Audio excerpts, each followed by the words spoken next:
আসলে আজকে একটা খুবই অমানবিক একটা ঘটনা ঘটে গেছে। তো আমি বিকেলের দিকে যখন অফিসে ছিলাম তখন ওই আমি একটা কমপ্লেন পাই যে 6 বছর বা 7 বছরের একটা মেয়ে, সে ক্লাস 2-তে পড়ে। তাকে তার প্রতিবেশী দাদা, তো যেহেতু খুবই একটা সেন্সিটিভ ইস্যু, আমার হৃদয় রক্তক্ষরণ হয়। তো আমারও একটা তার মেয়ের মতো একটা মেয়ে আছে। আমি দ্রুত সাথে সাথে 1 মিনিটের ভিতরে আমার অভিযানিক টিম রেডি করে একটা পার্টি আমি ভিকটিম মেয়েকে দেখার জন্য পাঠাই, এবং পরবর্তীতে আমি আমার সেকেন্ড অফিসার এবং অন্য টিম নিয়ে দ্রুত অভিযান করে ঘটনাস্থল থেকেই এই যে যে নৃশংসতা ঘটিয়েছে সেই কালপ্রিটকে আমরা গ্রেপ্তার করতে সমর্থন হই। তো বর্তমানে সে আমাদের হেফাজতে আছে। আমরা বাদীর কাছ থেকে কমপ্লেন পেয়েছি, নিয়মিত মামলা হবে, সে মামলাগুলোকে সালাম দেব।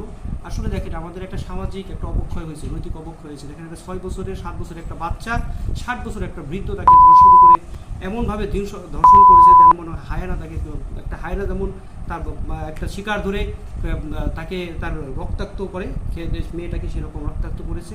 আমি আমি দেখেছি। তার বর্তমানে সে স্টেবল আছে, তার শারীরিক অবস্থা। তবে তাকে উন্নত চিকিৎসার জন্য যশোরে হাসপাতাল প্রেরণ করা হয়েছে। প্রাথমিক তার রক্তক্ষরণ হয়েছে। আসলে খুবই মর্মাহত। আমি যখন তাকে দেখেছি আমারও চোখ দিয়ে পানি এসেছে। আসলে আমার একটা তার মেয়ের মতো একটা মেয়ে আছে।